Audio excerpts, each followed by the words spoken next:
Salut tout le monde! Aujourd'hui, capsule un peu spéciale, parce que j'ai pas eu le temps de terminer la série de capsules que je suis en train de travailler dessus. Des capsules qui sont un peu plus longues à faire. J'aimerais vraiment ça continuer à faire une vidéo par semaine, mais malheureusement, le temps me manque un peu. En fait, c'est pas vraiment une question de temps.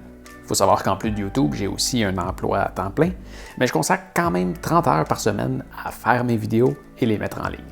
C'est certain que 30 heures, ça pourrait être assez pour faire une vidéo par semaine, mais ça dépend de la vidéo. Tu as probablement remarqué dernièrement une augmentation de la qualité de mon contenu. Par conséquent, ça prend plus de temps à faire. Quand tu vois des titres qui sortent des nuages, comme avec la Gaspésie, des explications avec des graphiques, des drapeaux qui sortent par-ci par-là, des animations sur Google Earth autour du globe, ou quand tu vois comme avec la Suisse que j'utilise des images qui ne m'appartiennent pas à la base, là, je dois contacter des gens pour leur demander la permission d'utiliser leurs images pour pouvoir vous les présenter sur ma chaîne. C'est toutes des petites choses comme ça qui font en sorte que une vidéo peut être beaucoup plus longue à faire qu'une autre. Alors, je me retrouve en quelque sorte devant un dilemme. D'un côté, vous êtes plusieurs à me dire que je fais partie de votre routine le samedi matin, que vous vous levez, vous m'écoutez, vous m'envoyez vos commentaires, puis je le vois. Moi, quand je me lève le samedi matin, en France, il est déjà pratiquement midi, donc vous avez déjà été plusieurs à me laisser vos commentaires, puis ça me fait vraiment plaisir de voir qu'il y a plusieurs personnes qui ont déjà commenté, puis je vous réponds tout de suite, ça me fait vraiment chaud au cœur.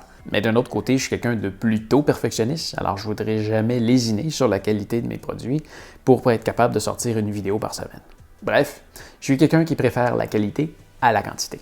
Alors je vais quand même continuer à faire mon possible pour sortir une vidéo à chaque semaine, mais si jamais tu te réveilles un samedi matin et que j'ai pas sorti de vidéo, inquiète-toi pas, on va sûrement se revoir la semaine prochaine. C'est que j'ai pas réussi à terminer mon contenu puis qu'il y a sûrement une très belle vidéo qui s'en vient. En ce moment, je travaille sur une série de 3 vidéos d'une complexité quand même assez incroyable.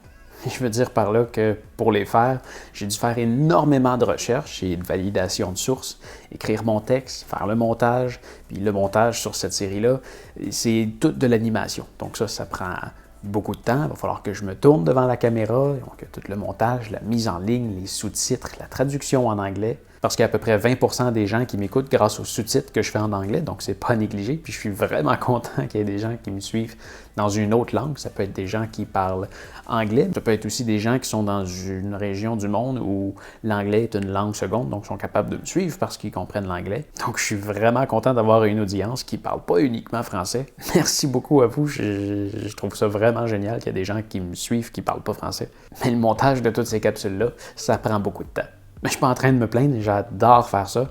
Mais au final, je me dis que je vais faire peut-être un peu moins de vidéos, mais de meilleure qualité. Alors, c'est essentiellement le message que je voulais passer cette semaine.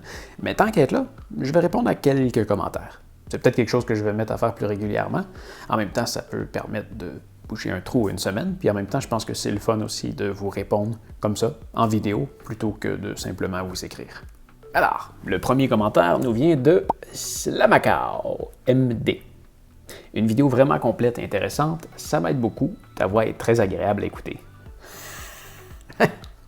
Merci beaucoup. Écoute, j'apprécie énormément ce type de commentaires. Je passe beaucoup de temps sur mes vidéos, je viens de le dire. Il y a beaucoup de travail derrière ça, de la recherche, l'écriture, du montage, du tournage, de la mise en ligne et tout ça.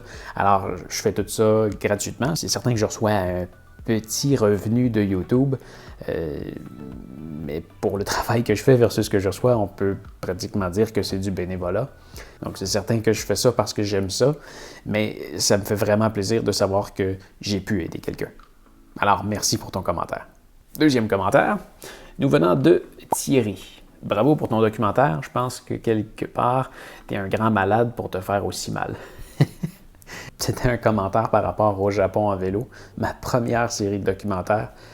S'il y en a parmi vous qui me suivez, qui n'ont pas encore vu ça, allez le voir. C'est peut-être mon premier documentaire, peut-être pas la même qualité d'image et de montage que j'ai maintenant, mais c'est à mon œil le plus beau voyage que j'ai fait, puis c'est dans lui que j'ai appris le plus de choses. C'est le voyage qui m'a le plus marqué. Alors, si vous ne l'avez pas encore vu, allez le voir. Et oui, ça n'a pas toujours été facile pendant le voyage. C'est sûr que certains bouts que j'ai souffert, physiquement et moralement. Mais je pense que c'est dans ces moments-là que on apprend le plus, puis qu'on apprend à apprécier davantage ce qu'on a dans la vie. Je veux dire, quand on se ramasse seul pendant quelques jours à parler à personne, à pédaler autant, à s'épuiser autant, on réalise parfois quelque chose, puis on réalise toute la chance qu'on a d'avoir tout ce qu'on a dans la vie de tous les jours. Puis c'est en sortant de sa zone de confort qu'on apprécie plus la vie en général à tous les jours. Alors oui, il faut être malade pour se faire aussi mal, mais en final, ça fait du bien. Troisième commentaire, nous venant de Elliot. Wow, tu mérites tellement plus d'abonnés. Ou Ali Bouraba, désolé si je prononce mal les noms. Cher Pascal, tes vidéos sont tellement bien faites que je comprends pas pourquoi tu n'as pas au moins 100 000 abonnés. Je reçois beaucoup de commentaires comme ça. Merci beaucoup. Moi aussi, j'aimerais ça que ça monte plus vite. Ma copine n'arrête pas de me dire que c'est parce que je consacre trop de temps à faire mes vidéos.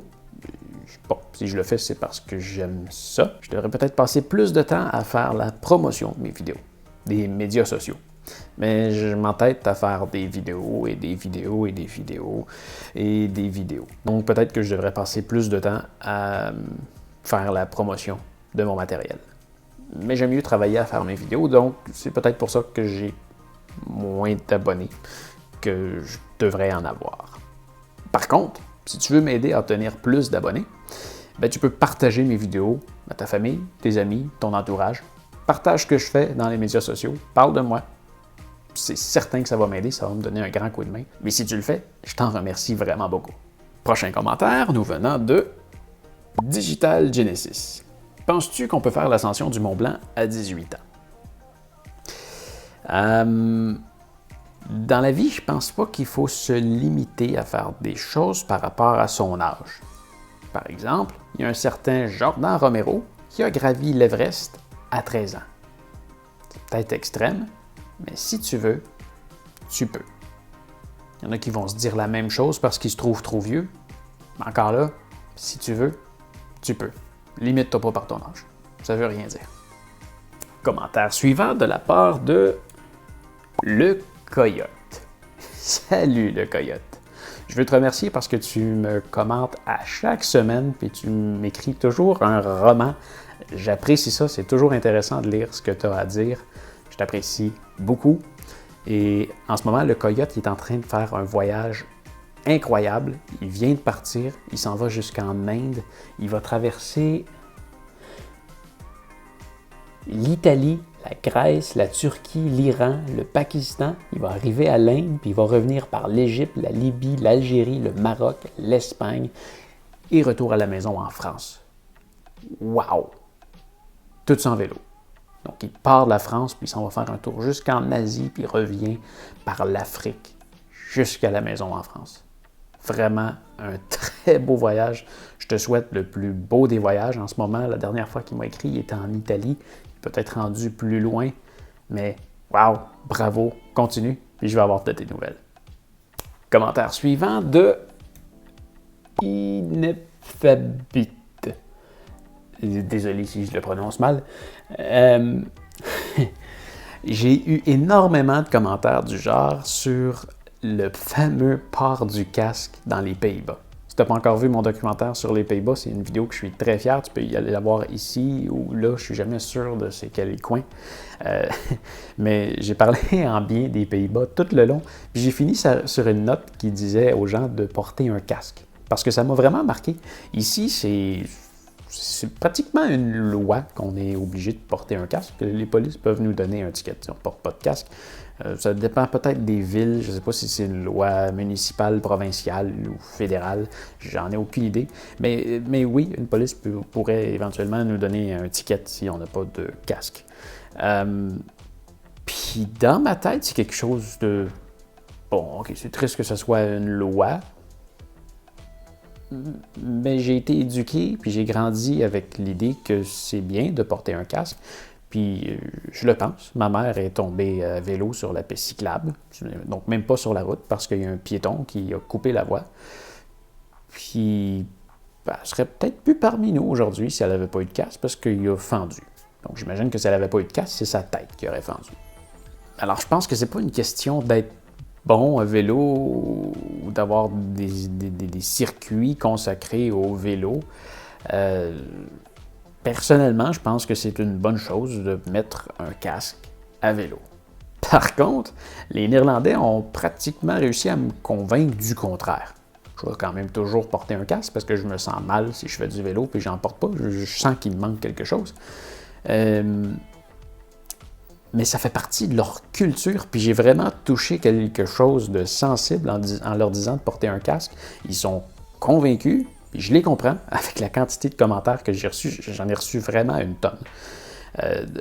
De gens qui me disent « on ne porte pas de casque parce que c'est mieux de ne pas porter de casque, ça fait en sorte qu'il y a plus de gens qui font du vélo, ils ont des circuits sécurisés, il peut quand même arriver des accidents, mais ils ont des circuits sécurisés. Le fait de ne pas porter de casque, il y a des études, ça a l'air, qui dévoilent que ça fait en sorte qu'il y a plus de gens qui font du vélo. S'il y a plus de gens qui font du vélo, ça fait qu'il y a plus de gens en forme. S'il y a plus de gens en forme, bien, les gens sont plus en santé. En finale, ils utilisent moins leur voiture, ça fait moins de pollution. Donc, il y aurait visiblement plus d'avantages à ne pas porter de casque que d'en porter. Bon, personnellement, je vais continuer à porter un casque parce que ça ne me dérange pas, je le sens même pas sur ma tête. Mais j'ai trouvé ça intéressant, puis je vais peut-être éventuellement faire une capsule là-dessus. Ça m'a vraiment impressionné sur un documentaire de, j'imagine, à peu près 20 minutes. 80% des commentaires que j'ai reçus environ me parlaient uniquement du casque. Donc, ça m'a touché de voir que j'ai touché quelque chose d'aussi sensible. Prochain commentaire de la part de Nicolas. Crois-tu que c'est possible de voyager à travers chemin à VTT? Et est-ce que ça change vraiment la donne au niveau des efforts physiques, la fiabilité du vélo, l'organisation, le paysage? Parce que perso, je vais prochainement casser la tirelire pour prendre un Scott Scale 980 et je compte bien l'utiliser de différentes manières, style tout-terrain, petit voyage, genre 70 km par jour, en changeant de pneus selon le type de route. Crois-tu que cela fera la job? Autre question, je vais bientôt acheter une maison. J'aurai 1 ou 2 chambres de libre. Y a-t-il une application pour permettre à des voyageurs de dormir chez l'habitant pour presque rien? Alors, Nicolas, pour le vélo. J'ai toujours dit, j'ai 3 vélos. J'ai un vélo de route, j'ai un vélo cross-country qui est un vélo tout-terrain et mon vélo pour faire des voyages, qui est un vélo touring. Si j'avais à garder un seul de ces 3 vélos, je garderais mon cross-country. Alors, le tout-terrain. Pourquoi? Parce qu'il peut aller partout. J'utilise plus souvent mon vélo de route. C'est mon vélo que j'utilise quand je veux sortir me défoncer le soir ou le matin, quand je vais aller faire une randonnée. Je saute sur mon vélo de route, puis c'est lui que j'utilise le plus souvent ces temps-ci. Par contre, si je devais me passer d'un vélo entre mon vélo de route et mon vélo cross-country, je me passerais de mon vélo de route. Parce que mon vélo cross-country peut très bien aller sur une piste cyclable. Je gonfle les pneus un peu plus, puis ça va très très vite. J'ai déjà dépassé des pelotons avec ça. C'est un vélo que j'adore. Je peux aller sur la piste cyclable, je peux aller sur la route, je peux sauter des chaînes de trottoir. Si je veux aller m'amuser en montagne, dans des petits sentiers de terre, à des endroits où un vélo de route n'est pas très conseillé, je peux y aller. Ça va partout, je ne me casse pas la tête, j'ai un vélo qui va partout. Ça a longtemps été mon seul vélo. Par contre, il y a plusieurs types de vélos. Si on regarde sur le site de Trek, qui est une compagnie que j'adore, il y a vraiment des vélos de toutes les sortes. Il y a des vélos électriques, il y a des vélos de montagne, des vélos cross-country, de trail, de downhill, des fat bikes, de route, des cyclocross, de gravel, des hybrides, fitness, triathlon, des vélos touring, des vélos pour femmes. Je ne savais pas que tous les autres vélos étaient réservés pour les hommes. Des vélos pour enfants, ouais, bon, on a fait le tour. Il y a beaucoup de sortes de vélos. Et je crois que le vélo touring est un des vélos qui est pas mal irremplaçable. La raison est que c'est un vélo qui est fait pour être chargé. Il n'y a aucun autre vélo sur le marché que tu peux prendre pour le charger et faire un voyage. Si tu veux prendre ton VTT pour aller faire un voyage, puis traîner tes affaires sur ton dos, c'est bien. C'est bien. Tu vas peut-être entendre des craquements sur ton vélo parce qu'il n'est pas fait pour avoir beaucoup de poids. Donc, si tu pars léger, tant mieux. Si tu penses partir avec des sacs, pense pas mettre tes bagages sur un vélo avec une fourche en aluminium ou en carbone. Tu vas le briser. Peut-être que tu peux en louer un, mais pour faire un voyage à vélo comme ceux que j'ai fait, ça prend un vélo touring. Mon vélo touring, c'est un Trek 520. Peut-être que tu peux aller plus vers un Trek 920, qui est un vélo avec des roues un peu plus larges, qui est fait un peu plus tout-terrain. Donc, c'est un vélo qui peut peut-être être plus agréable à utiliser dans la vie de tous les jours. Pour ce qui est de ta maison, si tu veux partager tes chambres avec des gens qui voyagent, c'est très gentil de ta part. À ma connaissance, il y a 2 applications. Il y en a sûrement d'autres, mais il y en a seulement 2 que je connais. Il y a Couchsurfing, qui est probablement la plus populaire. Donc, n'importe qui voyage peut te demander l'autorisation de venir dormir une ou quelques nuits chez toi, puis tu acceptes ou tu refuses. Il y a aussi Warm Shower, que j'avais fait l'expérience en Europe. Warm Shower, c'est une application qui est faite pour les cyclistes spécifiquement. Pourquoi? Pour les cyclistes, parce que les cyclistes ont des besoins un peu plus grands, parce qu'ils voyagent avec un vélo. Et en tant que voyageur à vélo, je le sais, mon vélo, je ne veux pas qu'il dorme n'importe où. Donc, je veux qu'il dorme à un endroit sécuritaire, je veux pouvoir rentrer mes bagages. Donc, Warm Shower est fait pour les cyclistes. Donc, tu peux t'abonner sur les 2 si tu veux recevoir toutes sortes de voyageurs. C'est une belle façon de voyager. Tu restes à la maison et tu reçois des gens d'un peu partout dans le monde. Commentaire suivant, nous venant de Carole. Bonjour, que me conseillerais-tu pour perdre du poids en vélo? En juillet, on va faire le Loire à vélo. Oui, j'habite au centre de la France et j'espère perdre du poids. Si un jour tu viens en périple en France, tu passeras par chez nous, on t'accueillera avec grand plaisir. Merci. Alors voilà, je voulais savoir si tu pouvais expliquer combien de kilomètres et combien de fois par semaine il faudrait faire du vélo pour que ce soit bénéfique pour muscler et perdre du poids. Merci pour ton commentaire. Comment dire? Premièrement, peut-être qu'il y en a plusieurs parmi vous qui ne le saviez pas encore, mais j'ai déjà été gros. Très gros. J'en parle à la fin de mon documentaire sur le Japon. J'ai perdu 100 livres en 1 an. Donc, si on recule de quelques années, je pesais 266 livres à mon maximum. Mais si tu veux perdre du poids, je ne sais pas comment de poids que tu as à perdre, mais je pense que la façon que tu cherches à perdre du poids n'est pas forcément bonne. Comment dire?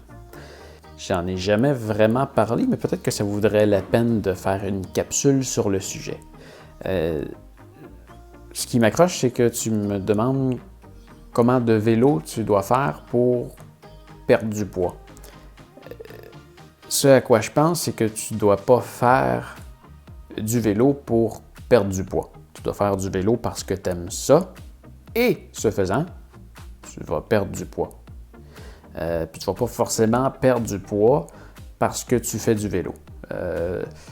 J'ai remarqué dans ma perte de poids que ce qui faisait le plus de différence, c'est pas les activités physiques que je faisais, mais plutôt ce que je mangeais. Je m'explique. Une personne brûle en moyenne 2000 calories par jour pour vivre. Si tu fais du vélo, tu vas brûler plus de calories. Par contre, à la fin de la journée, ça se peut que tu manges plus parce que tu as fait une activité physique. Donc, si normalement tu manges 2500 calories et que tu brûles 2000 calories, ben, tu vas prendre en poids 500 calories. Si par contre, tu vas faire du vélo, puis là, tu brûles 4000 calories, mais tu manges pour 5000 calories, ben, à la fin de la journée, tu vas avoir pris 1000 calories de poids. Donc, c'est pas parce que tu fais du vélo que tu perds forcément du poids. Si tu fais du vélo, tu vas brûler plus de calories. Mais ce qui est important, c'est que tu manges moins de calories dans ta journée que ce que tu vas brûler. Là, tu vas perdre du poids. Je mangeais pas forcément mal avant, mais je mangeais trop. Donc, ma règle numéro 1 pour perdre du poids, ça a été de manger moins. Le corps donne des signes. Quand il a faim, il veut manger. Quand il n'a plus faim, il n'a plus vraiment besoin de manger. Moi, j'ai perdu la majorité de mon poids en mangeant moins, mieux, et en faisant des montagnes. Mais je ne faisais pas des montagnes pour perdre du poids. Je faisais des montagnes parce que j'aimais ça. On peut aller au gym, on peut faire plein d'affaires pour perdre du poids. C'est sûr que de bouger, ça fait brûler des calories. Donc, ça peut aider à perdre du poids, mais il faut faire attention de ne pas manger plus après.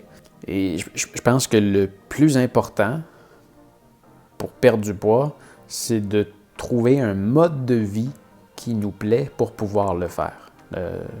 Donc, ce que je veux dire par là, c'est que je n'ai pas suivi de régime ou de quelque chose de très strict. Il y a des régimes qui... C'est complètement fou, là. On peut juste manger ça, puis... Non, mais... Je veux dire, une fois qu'on se limite à manger une petite catégorie de produits, à la fin du régime, on redécouvre tout le plaisir qu'on peut avoir à manger d'autres choses, puis finalement, on reprend tout le poids parce que wow, c'est bon. Donc, non, je pense que le plus important pour perdre du poids, c'est de trouver un style de vie qui nous plaît et qui est bon pour perdre du poids. Donc, mieux manger, pas de régime, juste mieux manger, moins manger et bouger plus. Mais il faut se trouver une activité qu'on aime faire. Donc, il ne faut pas faire du vélo pour perdre du poids. Il faut faire du vélo parce qu'on aime ça et ça fait perdre du poids, par le fait même. Mais il ne faut pas le faire pour perdre du poids. Je développerai peut-être un jour quelque chose de plus structuré sur le sujet, ça vaudrait la peine.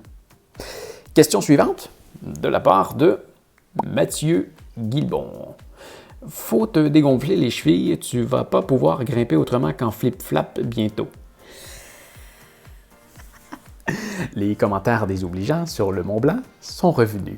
Bon, je ne vais pas revenir là-dessus, mais merci quand même de m'écrire parce que ça fait des commentaires sur la vidéo. Puis grâce à ça, l'algorithme de YouTube fait en sorte de propulser ma vidéo parce qu'il y a beaucoup d'interactions dessus.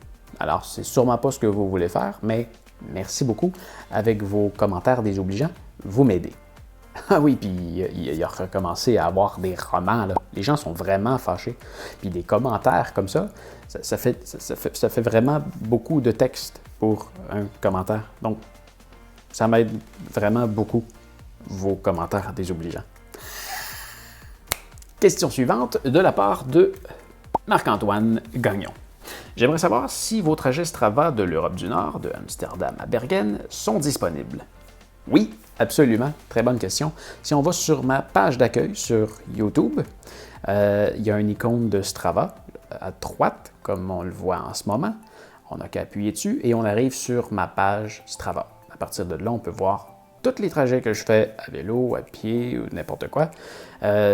Donc, tous les trajets que j'ai faits, le Japon en vélo, mes marches en Suisse, partout où est-ce que j'ai été, tout est disponible sur Strava. Il faut juste reculer par date et rechercher les voyages. Donc, si tu veux faire un voyage dans ces coins-là du monde, puis voir où est-ce que j'ai passé, tu peux. Commentaire suivant de la part de Fred. Ah ouais. J'ai reçu quelques commentaires concernant les plateformes de paiement, style Tipeee. Bon, l'idée est intéressante, mais j'ai jamais été de l'avant parce que je suis pas du genre à demander de l'argent, ni même à en donner. Puis je veux pas commencer non plus à faire du contenu pour des gens qui payent pour en avoir. Je veux vraiment me concentrer à fond pour faire le contenu que je suis en train de faire là, qui est disponible au plus de gens possible, gratuitement. Par contre, je comprends quand même qu'il y a certaines personnes qui aiment ça faire des dons à des personnes parce qu'ils aiment le contenu qu'elles font. Alors, attention, je te demande absolument rien, mais si c'est quelque chose qui t'intéresse, je ne suis pas du genre à demander du pourboire, mais je ne suis pas du genre à en refuser non plus. Alors, si ça t'intéresse vraiment de m'en donner, ben, je me suis fait un compte Tipeee. C'est une plateforme qui permet justement de faire des dons soit uniques ou mensuels. Alors, un grand merci à toi si tu veux contribuer. C'est certain que ça va m'aider à payer mon matériel et peut-être même éventuellement mon temps. Si tu veux accéder à la page, je vais te laisser dans la description un lien pour aller sur mon compte Tipeee, ou tu peux aussi toujours le retrouver sur ma page d'accueil sur YouTube. Juste à côté de l'icône de Strava, il y a l'icône de Tipeee. Donc, tu peux appuyer là-dessus, tu vas arriver sur ma page et à partir de là, si tu veux seulement, je t'en demande pas, tu peux faire un don. Alors, ça fait le tour pour la capsule d'aujourd'hui. Je dois aller monter ça, mettre ça en ligne pour la semaine prochaine et continuer au plus vite à continuer ma série de 3 vidéos que je parlais plus tôt. J'ai vraiment très hâte de vous présenter ça, alors on se revoit peut-être la semaine prochaine. Salut!